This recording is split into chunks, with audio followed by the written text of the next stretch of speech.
Colonel Anil Chauhan, Chief of Defence Staff, Admiral D.K. Tripathi, Chief of Naval Staff, General Upendra Dwivedi, Chief of Army Staff, Air Chief Marshal A.P. Singh, Chief of Air Staff, Sri Rajesh Kumar Singh, Defence Secretary, Dr. Samir V. Kamath, Secretary, DDR&D and Chairman DRDO, Sri S.G. Dastidar, FADS, Dr. Mayank Sharma, CEDA, Srimati Rashika Chaube, Yaks FADS and Administrative Member, Armed Forces Tribunal, यहाँ मौजूद सभी controllers and senior officials, media के मित्रों, देवियों व सज्जनों, defence accounts department के controllers conference, सबसे पहले मैं अपनी तरफ से आप सबको बधाई देता हूं।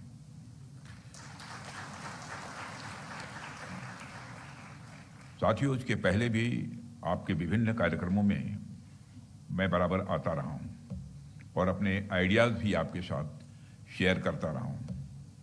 तो मुझे प्रसन्नता है कि मेरी सलाह पर भी आपने जो इनिशिएटिव कुछ लिए हैं वह सराहनीय है और मुझे जानकर काफी सुखद अनुभूति होती है कि डीएडी प्रोएक्टिवली अपने आप को बेहतर बनाने की पूरी कोशिश कर रहा है। साथियों, अभी जब मैं यहां रहा था तो मेरे दिमाग में एक बात आई कि इस कॉन्फ्रेंस का नाम भले ही कंट्रोलर्स कॉन्फ्रेंस आपने रखा है, पर मुझे लगता है कि आपका माइंडसेट कंट्रोलर का नहीं होना चाहिए। आपका माइंडसेट ओपन और रिसेप्टिव होना चाहिए।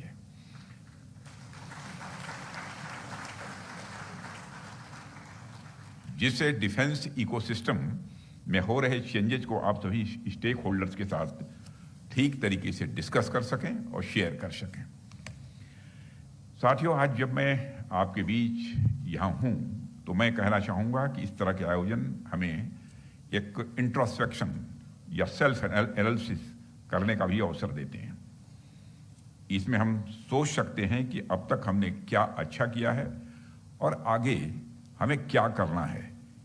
यह भी विचार करना है कि आगे और हमको कुछ रिफॉर्म्स करने की जरूरत है, तो वह रिफॉर्म्स क्या होनी चाहिए। आप सब भी शायद इस बात से हमारी सहमत होंगे कि जब हम सब मिलकर बैठते हैं तो अपनी बातें एक दूसरे के साथ शेयर करते हैं, तो उससे हमारी सोच और हमारे दृष्टिकोण का दायरा स्वाभाविक रूप से और अधिक व व्यापक होता है। साथियों, मुझे ऐसा लगता है कि हमारे इस विभाग की जिम्मेदारी सिर्फ कागजों पर हिसाब किताब रखने तक ही सीमित नहीं है, बल्कि हमारे देश के सुरक्षा ढांचे का एक अहम हिस्सा भी है। और जब आप अपना काम ईमानदारी और एफिशिएंसी के साथ करते हैं तो उसका असर यहीं तक नहीं रहता है, इसका असर सीमा पर तैनात हमारे जवानों तक होता है। उन्हें भरोसा होता है कि उनके पीछे एक मजबूत व्यवस्था है, एक मजबूत सिस्टम है जो हर परिस्थिति में उनके साथ खड़ा रहेगा, उनका साथ देगा। साथियों, डिफेंस अकाउंट्स डिपार्टमेंट का नया मोटो ही मैं मानता हूं अपने में बहुत कुछ कहता है। अभी संस्थान का मोटो अलर्ट, एजाइल और एडेप्टिव है। ये वर्ड्स अपने आप में आपके वर्क कल्चर को दर्शाते हैं, या यूं कहूं कि एक प्रकार से आपके वर्क कल्चर के सार हैं, ये तत्व हैं। साथियों, आज मैं आपके सामने आ रहे चैलेंजेस, उनके सॉल्यूशन और अपॉर्चुनिटीज पर तो बात करूंगा ही, लेकिन उससे पहले मैं भारत के संदर्भ में अकाउंट्स के इतिहास की बातें भी आपसे कुछ करना चाहता हूं। आप सब अकाउंट डिपार्टमेंट से जुड़े हुए हैं, जाहिर सी बात है आपका अधिकांश काम स्प्रेडशीट्स या एक्सेल पर होता रहेगा, होगा, मैं ऐसा मानता हूं। अब तो कई सारी और नई टेक्नोलॉजीज भी आ गई हैं, मुझे बताने की आवश्यकता नहीं है, आप सब जानते ही हैं, जो कहीं ना कहीं आपके काम को आसान बनाती ही होंगी। लेकिन मैं आपकी यादों को थोड़ा सा पीछे ले जाना चाहता हूं। वैसे आपकी यादों को मुझे पीछे ले नहीं जाना चाहिए, लेकिन यह गुस्ताखी मैं पीछे ले जाने की कर रहा हूं। हमारे यहाँ अकाउंट्स को आमतौर पर बही खाता कहा जाता है, बोलचाल की भाषा में बही खाता कहते हैं। और आप में से जिन लोगों के परिवार में किसी ने कभी बिजनेस वगैरह किया होगा तो वह और अच्छी तरीके से इसे जानते होंगे। अगर किसी का बिजनेस से लेना देना नहीं रहा होगा तब भी हम सब ने देखा है कि व्यापारियों के पास धागे से बंधी एक लाल रंग की डायरी होती थी और उसमें सारा हिसाब किताब लिखा रहता था और कितने रुपये का माल आया, कितने रुपये का माल बेचा गया, किसने कितना बाकी लगाया और किसको कितना देना है, यह सारी चीजें उस लाल रंग की डायरी में लिखी रहती थी। और आपने देखा होगा कि प्राय पिक्चर वगैरह जो देखते होंगे तो उसमें कभी इस प्रकार की डायरी रखने वाली की जो फोटोग्राफ आती है वह बिल्कुल नीचे देखता हुआ और चश्मे से आंख ऊपर की तरफ।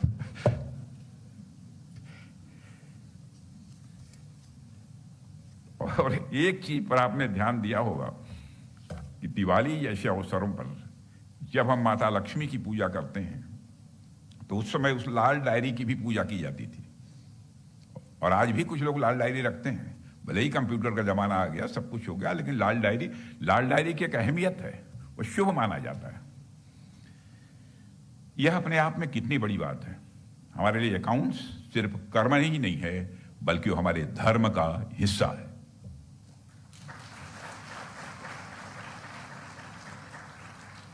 इसलिए मैं आप सबसे यह बात कहना चाहूंगा, आप जब अकाउंट्स डिपार्टमेंट के लिए काम कर रहे हैं तो इसे सिर्फ एक काम की तरह मत देखिए बल्कि एक विरासत के रूप में इसे देखिए। अकाउंट्स भारत का स्वदेशी फ्रेमवर्क है। यह स्वदेशी है, आज से नहीं है, हजारों हजार वर्षों से है। अकाउंट्स भारत के डीएनए में है।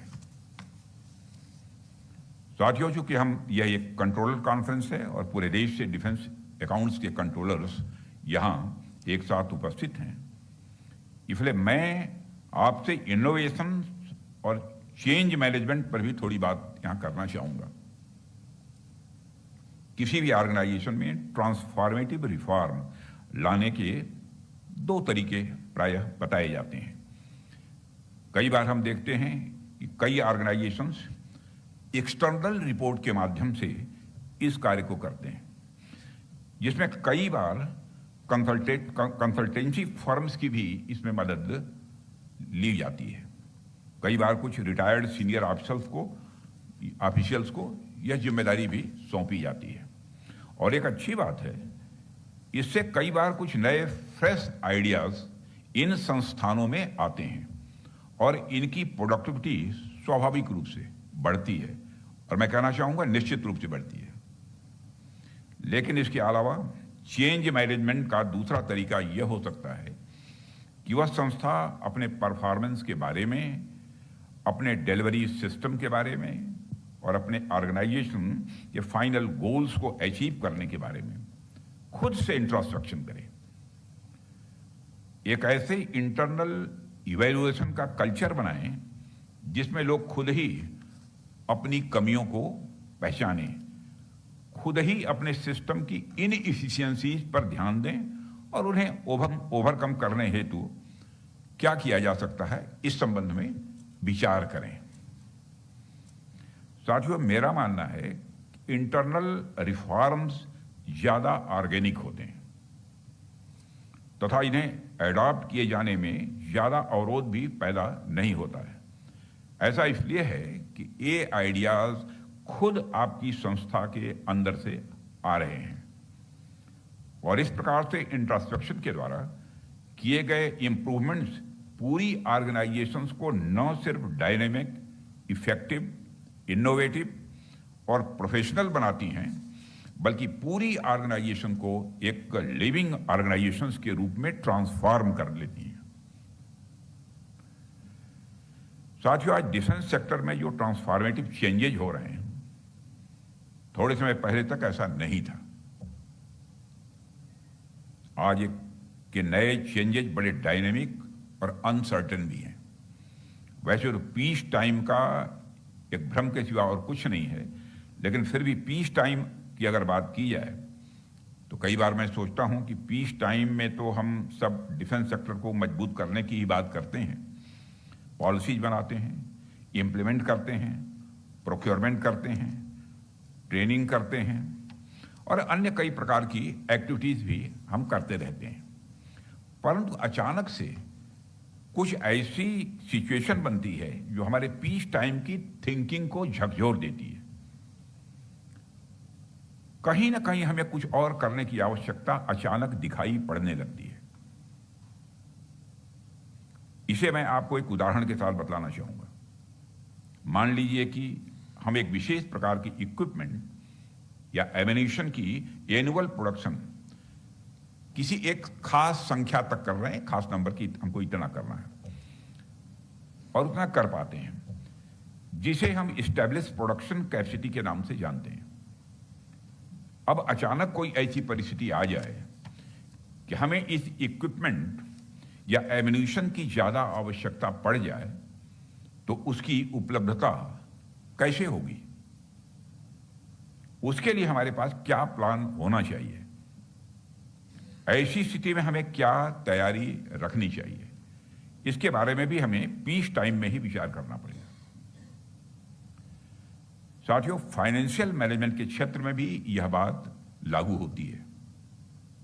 नॉर्मल या रूटीन वर्क पीस टाइम की एक एक्टिविटी है, परंतु किसी अचानक आई सिचुएशन की वजह से अगर मैनेजमेंट या डिसीजंस मेकिंग में आवश्यक बदलाव लाना पड़े, तो उसके लिए हमारे पास क्या इनोवेटिव टेक्निक्स होंगे, इस पर भी हम सबको विचार करने की लगातार आवश्यकता है। साथियों, इसके पहले जब मैं आपके बीच आया था तो मैंने कहा था कि फाइनेंशियल मैनेजमेंट को आगे बढ़ाते हुए डिफेंस इकोनॉमिक्स के क्षेत्र में भी आप आगे कदम बढ़ाएं। और उसके पीछे कारण यही था कि आज भारत सहित पूरा विश्व रीअर्मामेंट के नए दौर से गुजर रहा है और अब इस क्षेत्र में काफी कैपिटल इंटेंसिव इन्वेस्टमेंट भी किए जा रहे हैं। कुछ समय पहले तक तो डिफेंस सेक्टर में किए गए इन्वेस्टमेंट को ओवरऑल इकोनॉमी का हिस्सा तक भी नहीं माना जाता था। इसे मात्र नेसेसरी एक्सपेंडिचर के तौर पर देखा जाता था और सिक्योरिटी पर हुए इन्वेस्टमेंट का कोई इकोनॉमिक असेसमेंट भी नहीं होता था। लेकिन आज के दौर में जब रीअर्मामेंट और इससे रिलेटेड इन्वेस्टमेंट में तेजी से वृद्धि हो रही है, तब हमें डिफेंस इकोनॉमिक्स पर विशेष ध्यान देने की जरूरत है। आज यूएसए और यूरोपियन नेशन सहित लगभग सभी बड़े देश अपने डिफेंस एक्सपेंडिचर को यह तेजी से बढ़ा रहे हैं। ऐसे में डिफेंस इकोनॉमिक्स की इंपॉर्टेंस स्वाभाविक रूप से और बढ़ जाती है। अब डिफेंस सेक्टर मात्र नेसेसरी एक्सपेंडिचर नहीं रह गया है, बल्कि यह इकोनॉमिक इन्वेस्टमेंट की तरह देखा जा रहा है, जिसका इकोनॉमी पर मल्टीप्लायर इफेक्ट हो रहा है। साथियों, आज डिफेंस सेक्टर न सिर्फ खुद वृद्धि कर रहा है, बल्कि दूसरे सेक्टर्स की वृद्धि में भी अपना कंट्रीब्यूशन दे रहा है। आप सबको तो पता ही होगा, 2016 में हमारे प्रधानमंत्री जी की दूरदर्शिता के कारण सरकार ने गवर्नमेंट ई मार्केट प्लेस यानी जीएम की शुरुआत की थी और आज यह ग्लोबल लेवल पर सबसे बड़ा एक सार्वजनिक ई प्रोक्योरमेंट प्लेटफॉर्म में से एक है। और यह देखकर मुझे खुशी होती है कि जीएम की इस विकास यात्रा में रक्षा मंत्रालय का बहुत बड़ा योगदान है। फाइनेंशियल ईयर 2024-25 तक रक्षा मंत्रालय ने लगभग 2 लाख करोड़ रुपए तक का प्रोक्योरमेंट इस पोर्टल से किया है। यह अपने में एक रिकॉर्ड है। यह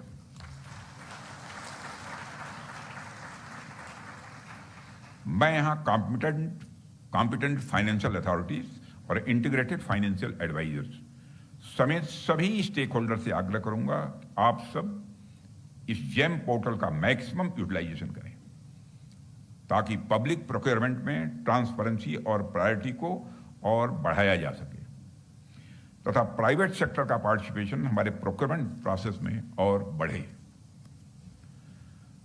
साथियों, इसके अलावा हम सब लगातार देख रहे हैं कि डिफेंस में टेक्नोलॉजी का इस्तेमाल, खासतौर पर एडवांस कटिंग एज टेक्नोलॉजी का इस्तेमाल बहुत ही बढ़ गया है और ये आगे बढ़ता जाएगा।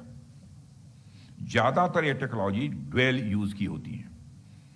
इंटरनेट हो, न्यूक्लियर एनर्जी हो, जीपीएस सिस्टम हो, इन सब टेक्नोलॉजीज को शुरुआत में डिफेंस सेक्टर में यूज करने के लिए ही बनाया गया था, लेकिन आज यह टेक्नोलॉजी ग्लोबल इकोनॉमी की बैकबोन बन चुकी है। ऐसे और भी कई इनोवेशन होंगे जिन्हें डिफेंस सेक्टर के लिए बनाया गया होगा, लेकिन आज उनका सिविलियन यूज भी बहुत तेजी के साथ हो रहा है।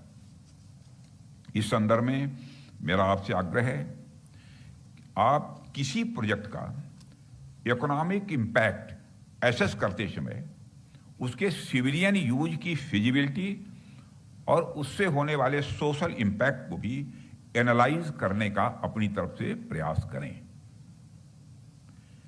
विशेष रूप से रिसर्च एंड डेवलपमेंट प्रोजेक्ट्स के प्रपोजल्स का इकोनॉमिक असेसमेंट के साथ साथ आप सोशल असेसमेंट भी करें। इसका सोशल इंपैक्ट कितना होता है। हमें यह भी देखना चाहिए कैसे ये प्रोजेक्ट्स आत्मनिर्भरता की दिशा में हमें आगे बढ़ाएंगे और इनका एम्प्लॉयमेंट जनरेशन पर क्या इंपैक्ट होगा, क्या असर पड़ेगा। साथियों, माननीय प्रधानमंत्री जी के विजन के अनुसार अभी पिछली कैबिनेट में हमने रिसर्च, डेवलपमेंट एंड इनोवेशन यानी आरडीआई स्कीम की भी एक नई शुरुआत की है। आप लोगों ने देखा होगा, लगभग सभी समाचार पत्रों के फ्रंट पेज पर यह न्यूज थी। 1 लाख करोड़ रुपए की लागत वाली यह स्कीम हाई एंड प्रोजेक्ट्स और इंपॉर्टेंट टेक्नोलॉजीज की प्राप्ति को बढ़ावा देगी। इसमें डिफेंस सेक्टर को भी प्रायोरिटी दी गई है और आपको यह देखना होगा कि इस स्कीम को हम कैसे जल्द से जल्द इफेक्टिवली इंप्लीमेंट कर पाएं और डिफेंस मैन्युफैक्चरिंग कैसे इस रिसर्च एंड डेवलपमेंट प्रोजेक्ट्स को फैसिलिटेट कर पाए। साथियों, इसके अतिरिक्त आपने देखा होगा कि डिफेंस एक्विजिशन काउंसिल ने पहली बार जेम पोर्टल से कैपिटल प्रोक्योरमेंट के लिए भी मंजूरी दे दी है। पहली बार यह और निश्चित रूप से यह एक स्वागत योग्य कदम है और इससे जुड़ी एक्टिविटीज के लिए भी आपको भविष्य में मैं मानता हूं कि तैयार रहने की जरूरत होगी। साथियों, डिफेंस अकाउंट्स डिपार्टमेंट हमेशा से ही अपने कस्टमर सेंट्रिक अप्रोच के लिए जाना जाता रहा है। सैनिकों और हमारे वेटरन्स का ध्यान रखने की जो जिम्मेदारी आपको दी गई है, उसका आपने हमेशा ईमानदारी के साथ आपने निर्वहन किया है। किया है का मतलब यह नहीं कि नहीं कर रहे हैं, किया भी है, कर भी रहे हैं। और इस जिम्मेदारी को प्रभावी ढंग से निभाने के लिए आपने स्पर्श यानी सिस्टम फॉर पेंशन एडमिनिस्ट्रेशन रक्षा नामक एक पूर्णतः डिजिटल और पारदर्शी प्लेटफॉर्म भी डेवलप किया है। और मुझे कहते हुए खुशी होती है कि आज तक लगभग 32 लाख से भी अधिक रक्षा पेंशनरों को इस प्रणाली से जोड़ा जा चुका है। 32 लाख से ज्यादा। लाखों वेटरन्स को करोड़ों की संख्या में धनराशि पेंशन के रूप में भेजी जाती है, लेकिन अभी कुछ इसमें कठिनाइयां हैं, मैं जानता हूं, और उसका निराकरण करने की भी कोशिश की जा रही है। जब मैं अपने वेटरन्स के लिए इस तरह के प्रयास होते हुए देखता हूं तो मेरे जहन में यह आता है कि our strength is not just in the size of our defence budget, but in the size of our hearts and in the size of our gratitude for their sacrifice. साथियों, हमारे वेटरन्स ने देश के लिए अपनी जान की बाजी तक लगाई है, इसलिए इनके और इनके परिवार के लोगों के लिए काम करना तो मैं समझता हूं कि हमारा एक सामान्य कार्य नहीं है, यह हमारा धर्म है। ध्यान दीजिए कि मैंने यह कहा कि हमारा धर्म है, यह कोई एहसान या फिर कोई दान नहीं है। यह धर्म है, इसलिए मैं स्पर्श आउटरीच प्रोग्राम के लिए विशेष बधाई देता हूं, क्योंकि इसके माध्यम से आप वेटरन्स की समस्याओं को उनके डोर स्टेप पर जाकर सुलझा रहे हैं। साथियों, इसके अलावा मुझे यह भी जानकारी दी गई है कि डिपार्टमेंट इस समय 2 अन्य महत्वपूर्ण सिस्टम, कॉम्प्रिहेंसिव पे सिस्टम और सेंट्रलाइज्ड डाटाबेस मैनेजमेंट सिस्टम पर भी इस समय काम कर रहा है, जो फिलहाल कंसेप्चुअल स्टेज में है। ये सिस्टम मिलकर एक ऐसा इंटीग्रेटेड इकोसिस्टम तैयार करेंगे जो न केवल डिफेंस पर्सनल के वेतन और डाटा मैनेजमेंट को सिंप्लीफाई करेगा, बल्कि रियल टाइम इनसाइट्स और फास्ट डिसीजन मेकिंग को भी यह संभव बनाएगा। और साथियों, मुझे जानकर खुशी हुई है कि controller general of defence accounts और उनकी team defence finance and economics के क्षेत्र में एक विजन डॉक्यूमेंट और एक रोड मैप निर्धारित करने के लिए पूरी निष्ठा से प्रयासरत है, और मैं उनके इस पहल का स्वागत करता हूं और इसके लिए मैं बधाई भी देता हूं श्री बैंक शर्मा, उनकी पूरी टीम को। अब मेरी अपेक्षा है कि यह प्रयास केवल कागजों तक सीमित न रहे। मैं जानता हूं नहीं रहेगा, मैं कॉन्फिडेंट हूं, लेकिन मुझे कहना चाहिए इसलिए कह रहा हूं, बल्कि इसे निर्धारित, क्योंकि हमारी जिम्मेदारी यह है कि समय समय पर काशस करते रहना, जगाते रहना। कि काम करते करते कभी कभी थकावट भी आ जाती है, आंख बंद होने लगती है, तो कोई ना कोई चाहिए जो कि समय समय पर अलर्ट करता है।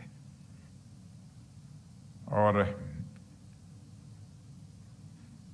इसलिए मैं कह रहा हूं कि इसको समय सीमा के भीतर इंप्लीमेंट करने की बात, ताकि यदि कहीं कोई अवरोध उत्पन्न होता है तो समय रहते हुए कोर्स करेक्शन भी संभव हो पाए।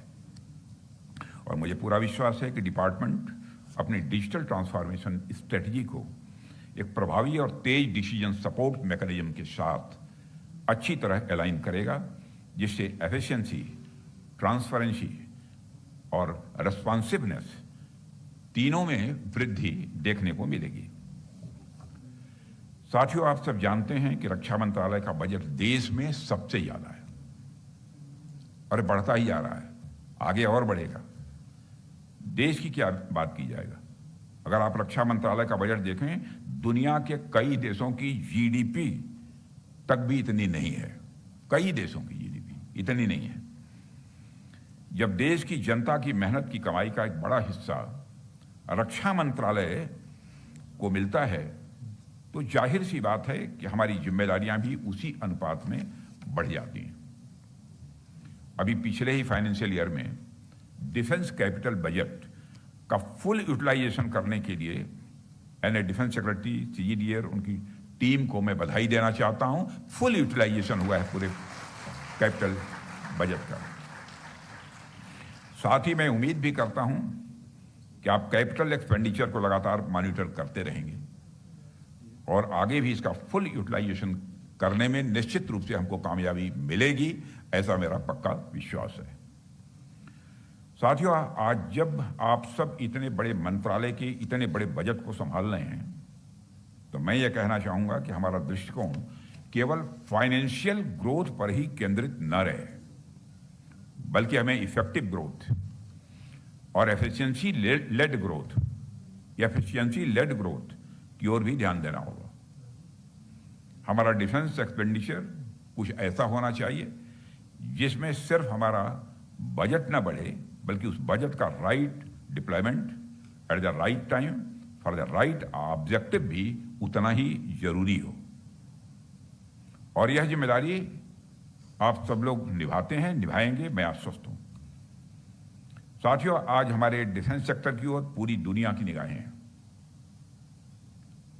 ऑपरेशन सिंदूर के दौरान जो हमने शौर्य दिखाया है हमारे सेना के जवानों ने, जो हमें डोमेस्टिक इक्विपमेंट की क्षमता का प्रदर्शन किया है, उसके बाद हमारे इंडिजिनस प्रोडक्ट की ग्लोबल डिमांड और बढ़ रही है।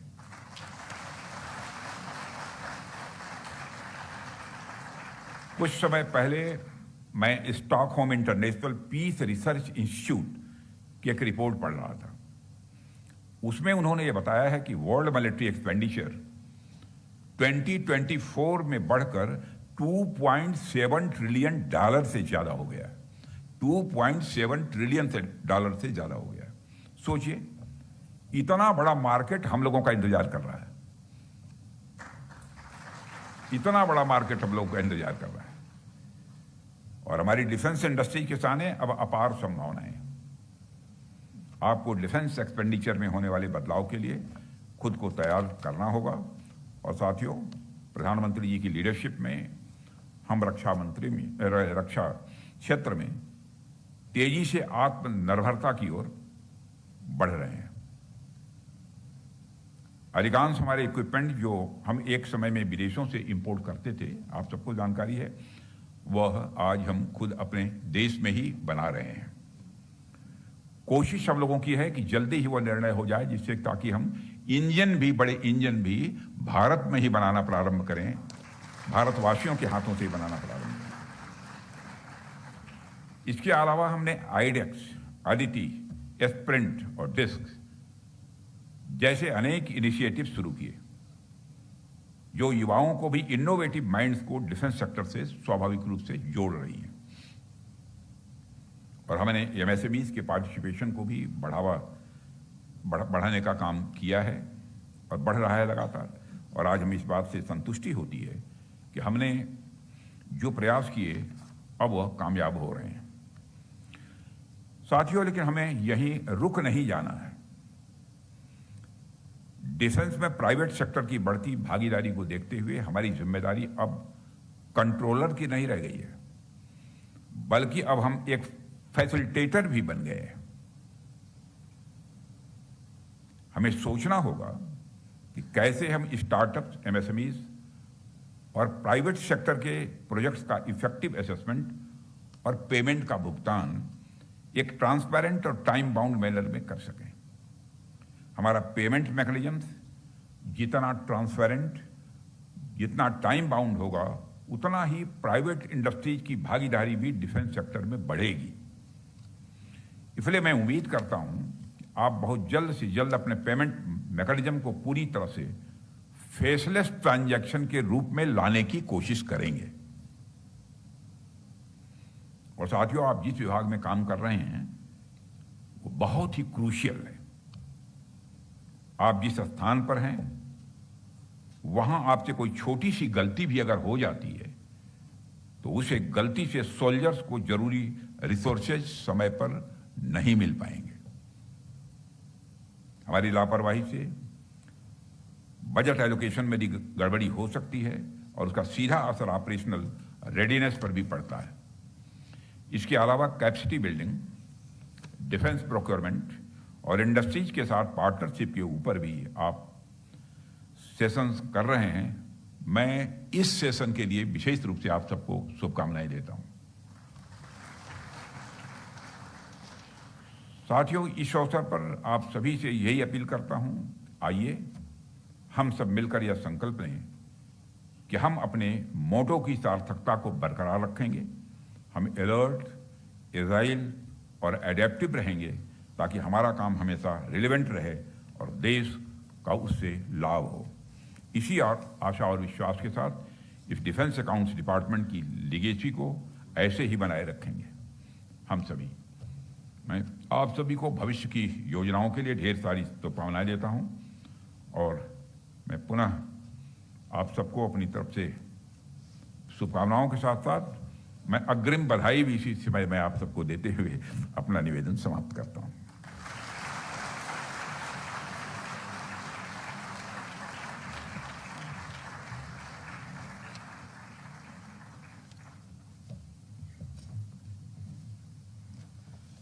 माननीय